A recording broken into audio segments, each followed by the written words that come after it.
मोहतरम हाजरीन, इस वक्त अब हम एक खूबसूरत गुफ्तगू सुनने की जानिब बढ़ेंगे और वो खूबसूरत गुफ्तगू करने वाली शख्सियत, मैंने जैसा कि पहले भी अर्ज किया कि किबला शाह जी के साथ एक बहुत ही खूबसूरत ताल्लुक है और उस्तादी शागिर्दी का ताल्लुक है।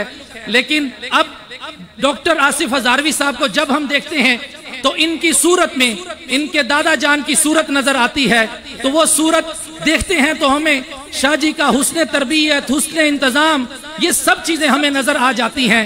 तो मैं बड़ी अदब के साथ इल्तिमास गुजार हूँ मोहतरम जनाब हजरत अल्लामा मौलाना प्रोफेसर डॉक्टर आसिफ हजारवी साहब से आप तशरीफ लाते हैं और अपने ख्यालात का इजहार फरमाते हैं। अस्सलातु वस्सलामु अलैका या रसूलल्लाह व अला आलिका व अस्हाबिका या हबीबल्लाह नहमदुहु व नुसल्ली अला रसूलिहिल करीम अम्मा बाद फ़अऊज़ु बिल्लाहि मिनश शैतानिर रजीम बिस्मिल्लाहिर रहमानिर रहीम अल्लाहु यज्तबी इलैहि मन यशा सदक़ल्लाहुल अलियुल अज़ीम। हम्द बेहद मर खुदाए पाकरा, हम्द बेहद मर खुदाए पाकरा, आके ईमा दाद मुश्ते खाकरा, मग़ज़ क़ुरआन रूह ईमा जान दी, मग़ज़ क़ुरआन रूह ईमा जान दी, हस्त हुब्बे रहमतल लिल आलमीन। रौनक महफिल, मीरे मजलिस, जीनत मजलिस, मीरे कारवां, मुफक्किर इस्लाम, मुफस्सिर कुरान, मरकज़ मेहर व मुरब्बत, हुज़ूर किबला पीर सैयद मोहम्मद रियाज हुसैन शाह साहब ज़ीदा मजदहू, सादात किराम, उलमाए किराम, हाज़रीन महफिल, आज की इस इल्मी रूहानी विजदानी तकरीब सईद जो हुज़ूर किबला शाह साहब की तफसीर तबसरा की 2 नई जिल्दों की आमद पर तकरीब रुनुमाई है, सबसे पहले हजरत को मुबारकबाद पेश करता हूँ।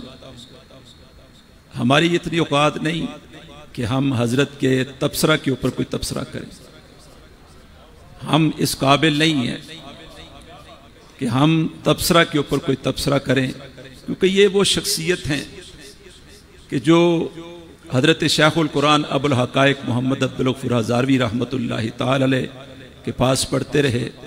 और उस दौर के अंदर, ये जो आज का दौर नहीं था, उस दौर के अंदर बड़े बड़े अकाबिर शयूख, पीर अलाउद्दीन सिद्दीकी साहब रहमतुल्लाहि ताला अलैह जैसे लोग, फजले सुबान साहब बरदान वाले, और फिर इसी अंदाज से सैयद अब्दुल्ला शाह साहब मुल्तान वाले, शेखुल हदीस मुफ्ती अब्दुल्ला साहब कसूर वाले, मौलाना मकसूद अहमद कादरी साहब खतीब दाता गंज बख्श दरबार लाहौर, और इसी अंदाज से हजरत अबुल बयान मौलाना सईद अहमद मुजद्दिद साहब गुजरांवाला, इस तरह के अकाबिर लोग पढ़ते थे। बल्कि इससे आगे भी बहुत से नाम हैं, पीर अरशाद अहमद नूरी साहब चूरा शरीफ वाले, पीर सैयद आबिद शाह साहब नारोवाल शरीफ वाले, बड़े बड़े काबिर लोग थे। वो लोग जब पढ़ रहे थे तो उस दौर के अंदर हजरत शेखुल कुरान की नज़र किबला शाह साहब पर पड़ी। जो उस दौर के अंदर वो जो साल था, जिस साल आप वज़ीराबाद तशरीफ़ ले गए, हजरत शेखुल कुरान रहमतुल्लाहि ताला अलैह ने आपको सिर्फ इस निस्बत से नहीं कि आप सैयदज़ादे हैं, सादात का बड़ा एहतराम करते थे, सिर्फ इस निस्बत से कि ये बंदा जाना है और बड़ा ज़हीन है, ये बंदा जाना है, ये समझता है, यानी उस्ताद को पता होता है कि मेरा ये शागिर्द किस मर्तबे के ऊपर जाकर फायज होगा। वो उन अकाबिर लोगों के अंदर, उस क्लास के अंदर जिसने पहला नंबर लिया, उनका नाम हुजूर किबला सैयद रियाज हुसैन शाह साहब। हम यहां पर तबसरा करने नहीं आते, हम तो यहां पर हैदर हैदर की सदाएं सुनने आते हैं।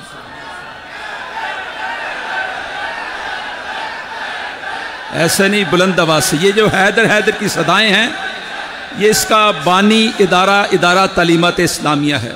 इस हैदर की का बानी ये इदारा तालीमात इस्लामिया लगता और जगह भी है, लेकिन जिस खुशू व खुजू के साथ, जिस दबदबे के साथ, जिस जौक शौक और इश्क व मस्ती के साथ यहां से हैदर की सदाएं बुलंद होती है, कहीं और से नहीं होती। हैदर हैदर हैदर हैदर। हम तो यहां पर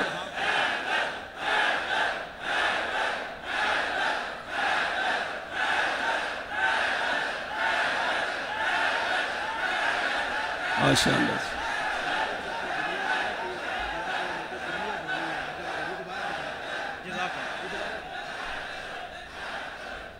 मोहतरम कह रहे हैं कि दोबारा कहें कि हैदर के नारा हैदरी तो हर जगह पे लगता है, तमाम आस्थानों पे लगता है, और आज से नहीं, सरकार के दौर से लग रहा है।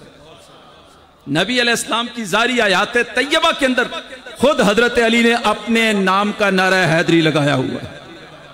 सम्मतनी उम्मी हैदरा कर खैबर के मैदान के अंदर। तो कहते हैं कि ये जुमला दोबारा कहें कि हैदर के नारे का बानी इदारा तालीमात इस्लामिया है।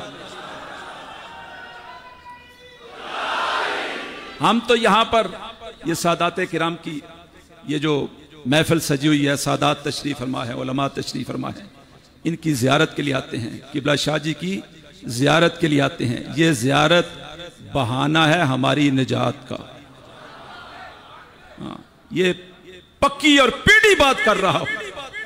महर मुनीर के अंदर लिखा हुआ है, आला हज़रत गोलवरी हुज़ूर क़िबला आलम सैयदना पीर मेरे शाह रज़ी अल्लाह तआला अन्हु, आपका एक मुरीद था, मिंट कुमरी साहिवाल का पुराना नाम। वहां पर उस पर नाहक एक कत्ल का मुकदमा हो गया, गिरफ्तार था और अंग्रेज जज था, तो उसके पास उसका केस चल रहा था। तो उन्होंने कहा कि तेरी गवाही कौन दे सकता है कि तू ने कत्ल नहीं किया। उसने कहा नाम लिखो, सैयदना पीर मेर अली शाह। वो जब लिस्ट के ऊपर नाम लिखा हुआ अंग्रेज जज था, उसके पास गया तो अंग्रेज जज ने नाम पढ़ा। वो अंग्रेज था, गैर मुस्लिम था, पता था मेरे अली कौन है। अब तो मुस्लिम जजों को पता नहीं कि खत्म नबूवत क्या है, उनको नहीं पता कि खत्म नबूवत का अकीदा क्या है। वो आयात की ला इकरा फिद्दीन और इन्ना नहनु नज़्ज़लना ज़िक्रा व इन्ना लहू लहाफ़िज़ून की तशरीह करनी और नहीं आती, तफसीर करनी नहीं आती। उनको चाहिए तफसीर सीखनी है तो तबसरा पढ़ें, शाह जी की शागिर्दी इख्तियार करें। इस आया करीमा को कहते हैं कि जी वो नहीं, इन्ना नहनु नज़्ज़लना ज़िक्रा व इन्ना लहू लहाफ़िज़ून। अल्लाह ने जब जिम्मेदारी ले लिया इस्लाम की और कुरान की हिफाजत की, तो फिर क्या जरूरत है कि मर्ज़ाइयों के ऊपर पाबंदी लगाएं। उन्हें चाहिए कि वो तबसरा पढ़े, उन्हें पता चले। वो अंग्रेज जज था, उसने सुबह जब नाम पढ़ा, उसने कहा तेरी गवाही के लिए मेहर अली शाह साहब आएंगे? ने कहा जी जरूर आएंगे। उसने कहा जा मैं इसी बात पर तुझे आजाद करता हूं। मेहर मुनीर में लिखा, ये बाबूजी ने पढ़ी हुई किताब, पढ़ने के बाद तस्दीक के बाद छाया करवाई तो आजाद हो गया। जब गोल्डा शीफ आया ना, तो आला हज़रत ने उससे पूछा कि तूने मेरा नाम क्यों लिखवा दिया? उसने कहा इसलिए लिखवाया कि मुझे लगता था कि मुझे फांसी दे देंगे, आप मेरी गवाही देने आएंगे तो इसी बहाने में आपकी ज़ियारत कर लूँगा। आप जब मेरी गवाही देने आएंगे, मैं इसी बहाने आपकी ज़ियारत कर लूँगा। तो पता चला जो शेख की ज़ियारत के लिए आता है उसको बरात मिल जाती है। और क़यामत के दिन आक़ा दो जहां सरकार दो आलम सल्लल्लाहु अलैहि वसल्लम की जब ज़ियारत होगी तो फिर गुनाहगारों को शिफात मिलेगी। ये ज़ियारत का एक बहाना होता है।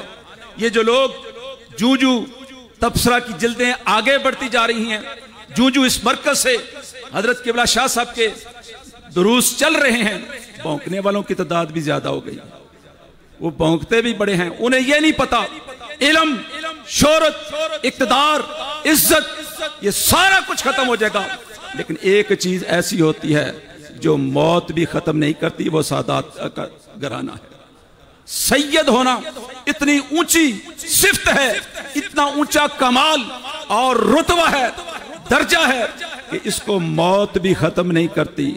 आलिम, ये जो मौलवी भौंकते हैं ना, कुत्ते भौंक रहे हैं, ये इल्म पढ़ के अमल करके मौलवी बनते हैं, ये माँ के पेट से सैयद बन के आए हुए।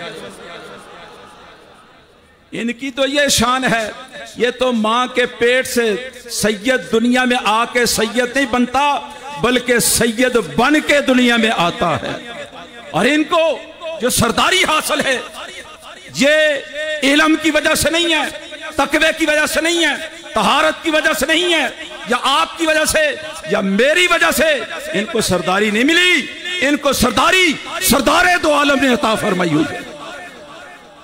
तेरी मिसल भी नहीं, ते मिसाल भी नहीं, कोई रलिया तेरे नाल भी नहीं।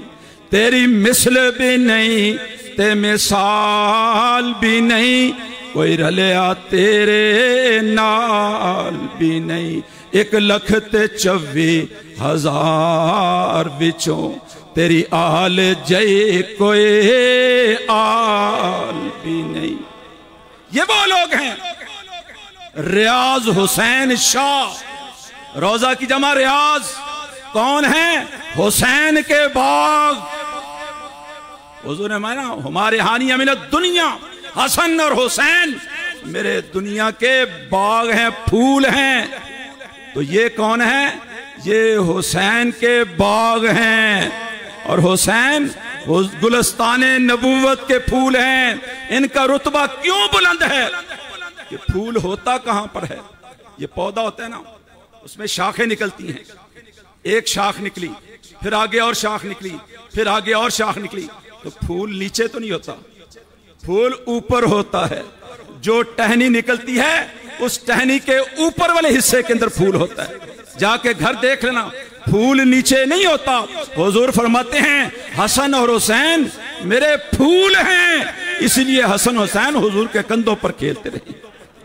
तो जो रियाज हुसैन है, जो रियाज हुसैन है, जो हुसैन के फूल हैं, जो हैदर कर्रार के बेटे हैं, जो उनके नूरे नजर हैं, उनके मकाम और रुतबे का अंदाजा कौन लगा सकता है?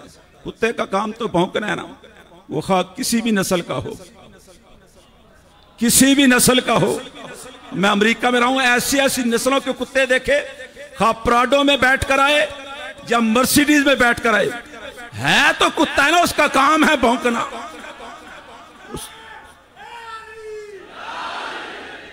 उसका तो काम है भौंकना, क्योंकि और उसके पास काम ही, हर चीज को अपनी अपनी निस्बत होती है ना। कव्वे को गंदगी से प्यार है, बुलबुल को बाग से प्यार है, तोते को अंगूर से प्यार है, चकोर को चांद से प्यार है, और कुत्ते को चांद की रोशनी से दुश्मनी है, नफरत है। उसने फिर भौंकना है। वो जैसी भी नस्ल का होगा, कितनी भी आला नस्ल का हो, किसी भी गाड़ी में बैठ कर आए, उसने जिधर जाना है उधर जाके उसने भौंकना है। मेरे जद्दे अमजद आम तकरीर में फरमाया करते थे, फरमाते थे दुनिया में हम दो बंदे हैं जो कुत्तों की बोली जानते हैं। एक मौलाना मोहम्मद उमर इशरवी और एक मोहम्मद अब्दुल गफ्फार रज़ावी है। ये कुत्तों की बोली जानते हैं, और इस दौर के अंदर हजरत किबला शाह जी जानते हैं, कुत्तों की बोली जानते हैं, कुत्तों की बोली जानते हैं। इनको पता होता है कौन किस किस अंदाज से बोल रहा है। फिर यहां से जब दरसे कुरान होता है तो फिर उनको समझ आती है, नहीं भाई हम जैसे बोल रहे हैं वो समझ जाते हैं कि किस तरह बोल रहे हैं। ये बेटे हैं हैदर कर्रार के, अली उल मुर्तजा के बेटे हैं, लिहाजा इनको जो सरदारी मिली है वो सरदार दो आलम सल्लल्लाहु अलैहि वसल्लम ने अता फरमाई है। जो चीज असल के अंदर होती है वही फरा के अंदर होती है, जो चीज जड़ के अंदर होती है वही फल और फूल के अंदर होती है, जो सबब के अंदर हो वो मुसब्बिब के अंदर होती है, जो शर्त के अंदर हो वो मशरूत के अंदर होती है, जो इल्लत के अंदर हो वो मालूल के अंदर होती है। ये कुलिया अक्सरिया है, दायमी नहीं है, लेकिन जो चीज जड़ में होती है उसका असर ऊपर जाकर जरूर नजर आता है। आला हजरत हुजूर सैयदना पीर हजरत किबला हजरत हैदर कर्रार शेर खुदा अली मुर्तज़ा का इरशाद है ना, आप फरमाते हैं कि मैं घोड़े पर सवार होता हूं ना तो एक रकाब में कदम रखता हूं, तो दूसरी रकाब के अंदर कदम तब रखता हूं जब मैं पूरा कुरान पाक पढ़ लेता हूं। ये शान है हैदर कर्रार की रज़ी अल्लाह। तो हजरत शेखुल कुरान पर किसी ने सवाल किया कि हजरत कितना टाइम लगता है? 6666 आयतें हैं, तो ये किस तरह एक रकाब से दूसरी रकाब के अंदर कदम रखने में पूरा कुरान पाक पढ़ लिया जाता है। आपने फरमाया, आला हजरत गोलवी ने इसका जवाब दिया हुआ है, एक नाम सजंदा गा रही है रग रग लूलू साहा दे नाल। आला हजरत गोलवी क्या फरमाते हैं, एक नाम सजंदा गा रही है लूलू ते साहा दे नाल। ओ गौर तो कर, जिस्म के ऊपर कितने आज़ा हैं, कितने जोड़ हैं, कितने बाल हैं, लाखों करोड़ों में हैं, इनको तो शुमार नहीं करता। अगर ये सारे आज़ा, ये सारे बाल एक एक आयत भी पढ़ें तो कितना टाइम लगता है। ये इसलिए हजरत अली ने फरमाया कि मैं एक रकाब से दूसरी रकाब पे कदम रखता हूं तो पूरा कुरान पाक पढ़ लेता हूं। तो तबसरा ने इतनी शोहरत इसलिए हासिल किया है कि अली के बेटे ने तबसरा किया हुआ है, अली के बेटे ने लिखा हुआ है। इन्होंने जो कमाल किया, असरी उलूम के ऊपर गुफ्तगू की और भरपूर अंदाज से गुफ्तगू की, फिर साइंसी लिहाज से, फिर तकाबले अध्ययन के हवाले से। मेरा अपना PhD का थीसिस जो है वो तौरात और कुरान का तकाबले अध्ययन के ऊपर है। आपकी तफसीर के अंदर बड़े वाज़ेह अंदाज से तकाबले अध्ययन की वो चीजें नजर आती हैं। आपने भरपूर अंदाज से लफ्जों की आबशार और चाशनी बहती हुई नजर आती है, बह रही होती है ऐसे जैसे अल्फाज बह रहे हैं, आबशार गिर रही है लफ्जों की। इस अंदाज से, भरपूर अंदाज से आपकी जब तफसीर पढ़ते हैं तो पता चलता है कि किसी साहिब बसीरत ने तबसरा किया हुआ। और फिर जितनी भी साहब जितनी भी तफासीर लिखी गई, उन तफासीर का मजमुआ तबसरा है। तबसरा अगर आपके पास मौजूद है तो साहब का अरबी तफसीरों की जरूरत नहीं है।